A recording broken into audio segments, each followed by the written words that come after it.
I am joined at this time by a former Nebraska running back, a former Nebraska linebacker, and one of my former teammates, Mr. Cody Glenn. How you doing, my friend?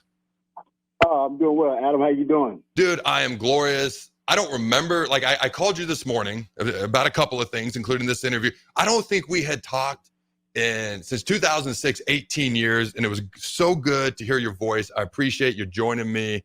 All right, man. I got a few questions for you.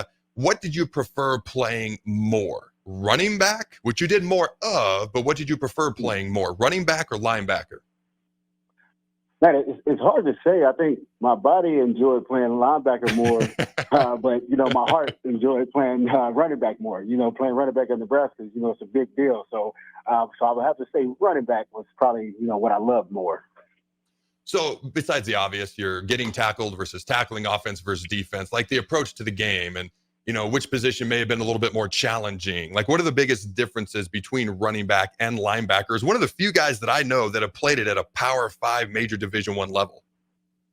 Really, I think with playing linebacker, it brought about, a challenge that I hadn't had before. With running back, you had to know what protections you had and, what to run and different things like that. But, with linebackers, you really had to understand the full scheme of things and the full scheme of the offense and then how the defense worked together and, who's supposed to be where and what's your leverage and all these different things that goes in it. So the preparation for games at the linebacker position, it was a lot more, but it was one of those things you really got out what you put in. So depending on how much you did throughout the week as far as studying and watching film, it really showed how prepared you were for the game.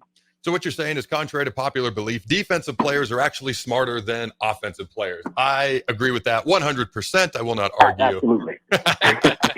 Absolutely. Hey, 100%. All right, dude. Those quarterbacks. Oh, I like it. All right, dude. Colorado's coming up. You played in a lot of Nebraska versus Colorado games. So Vershawn Jackson and I debated this yesterday because he believes that Nebraska and Colorado are true rivals. I think it's always been the little brother, big brother situation. They've beaten us 3 times in a row, which is why I think Nebraska people are looking to this game so much and maybe a little bit more rivalry-esque than it's ever been. But I think we're just sick and tired of losing in general. We happen to have lost to them 3 times in a row. A couple of games we probably should have won. Do you see Colorado-Nebraska as a true rivalry, or is it just a gigantic game in the eyes of Husker fans for this particular season? Yeah, I think more so with this season and what Colorado is doing and, where we're at right now and, just the history of the game the last couple of years, we're really eager to face them again. And we feel like we have the team, we have the talent, we have the pedigree to beat them and take care of business. So I think it's more a really big game right now just because of where both programs are at right now, but I wouldn't really say that, historically that they are one of our rivals. So how would you approach these Colorado games? Because this was back when it was on, day after Thanksgiving, Black Friday. Did you have a different mindset going into these games? And what did you always feel? Because there's a little bit more hype surrounding it in a general sense, obviously way more in particular this year. But how would you approach these Colorado games? Was it much different for you? Was there more meaning to it, or was it relatively the same as you tried to approach Black Friday games versus Colorado when you played? I think it was really more so within the Colorado games, being there, after Thanksgiving, and sometimes, being there in Boulder. I think it was more so, a pride thing with the proximity of the 2 schools and the history of the 2 schools.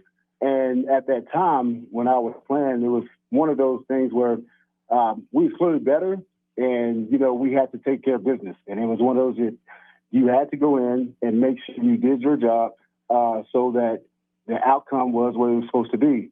And I think that was our approach going into it, is just, take care of business.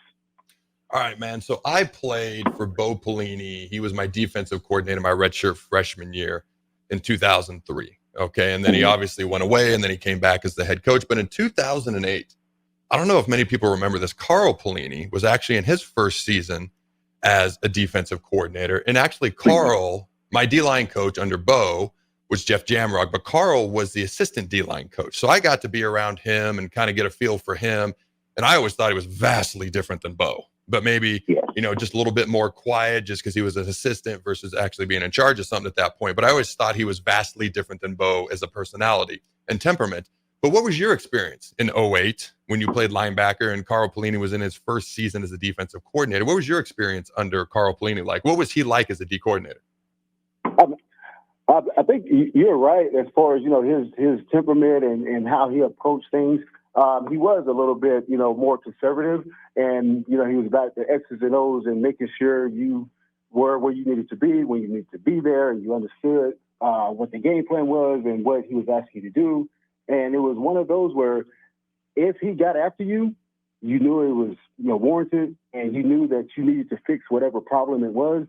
And, I remember one time we was playing Iowa State when I was at linebacker, and I hit the wrong gap, and they went 80 yards for a touchdown, and I hadn't had my butt ripped like that for a long time. And I can guarantee you I didn't make that mistake again, because when it's coming from somebody like that, that's not normally, a get after you type of coach. And when he does get after you, it means a lot, and it's something that you want to make sure you fix. It's funny you say that, because he got after me one time. So I hurt my ankle versus Penn State my redshirt freshman year when they came into Lincoln.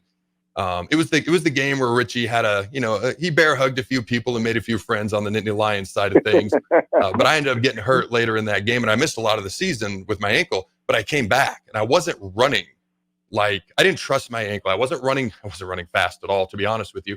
And he looked at me and he goes, "Do you know how to run? Is there something wrong with you?" And he just started ripping into me about basically yogging everywhere. And, I was a young guy that never really had it. "What is wrong with you? Grow a leg, use them." And I was like, that didn't even kind of make sense. But I don't understand what you're saying. It kind of doesn't make sense. He's just yelling at me to run faster. But it's funny you said that. So who are some of the players that you played with? Because you played with a lot of former, very recognizable Huskers, including yourself. Who are some of the teammates you had that maybe were some of your teammates, favorite teammates, or guys that you remember, pretty fondly? All right. So, when I was playing running back, obviously Zach Taylor was our quarterback at the time. So he's one that, had a lot of respect for and played with. And we had Zach Potter was one of our good buddies. And Dominic Sue was obviously there whenever I was there.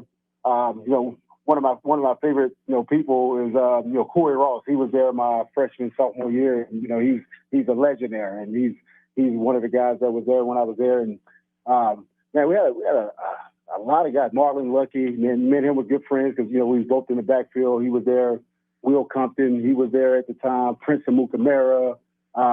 Man, we had that class that we had coming in was one of the highest ranked classes coming in at Nebraska at the time, and so we had a lot of dudes in that class.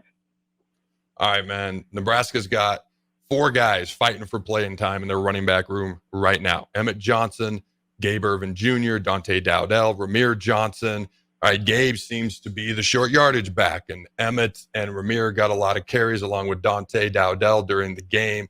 What have you seen through one game? And I don't know if you watched the spring game or not, but what have you seen so far, and what kind of sticks out to you when it comes to these 4 running backs? Is there one of them that kind of sticks out to you with something they do maybe a little bit more than the others? I think they all really good, and they all have their what they bring to the table. Dowdell is one that I really like. When I was there at Nebraska, and I was when I played running back, I was one of those short yardage goal line kind of backs, and and I was in that situation where we were by committee, and it was a crowded backfield with Marlon Lucky and Leon Jackson and Kitty Wilson and all of us guys, and Brandon Jackson. And with those guys, whenever, if I could give them any advice, is to stay ready. I made the mistake of feeling sorry for myself, and when it was my time to go in, not being ready, and that's the worst thing you can do. And I learned from that, and the next time opportunity came, I was ready to go. So I would say with those guys in the situation that they're in right now, just stay ready for the opportunities when they come, and you got to make the most of them, because you don't know when your last opportunity is going to come. All right, man. Give me your biggest 1 or 2 or 3 keys to the game this Saturday, and a score prediction for Nebraska versus Colorado. Man, don't let the game get too big, and don't let all the outside noise get to you. Play your game and understand, who we are and what's at stake, and laying on our strengths. We really got a good quarterback in Raiola, and everything that brings to our program. And I think we're at the point now where we can score points, and we have that confidence from the quarterback position, and that just kind of goes all the way down to the rest of the team. So I think given where we're at right now with the team and talent that we have, I think my cornhuskers, we take care of business. We get them a little bit. We give them 17, and we're going to go with 24. Ooh, so 17-24, Nebraska wins. I'll take that. Jake, you think there might be more points in that score? What do you think? I think if Nebraska wins, you're going to want to keep it around there. Yeah. Dude, I like that. That's a great prediction. I like that. All right, man. I appreciate you taking the time to join me. I know you're doing your thing, coaching the offense, coaching them boys up in high school down in Texas. So good luck the rest of this season, my man. Absolutely. Thank you. I appreciate it. Always good to hear from you. All right. Thanks, Cody.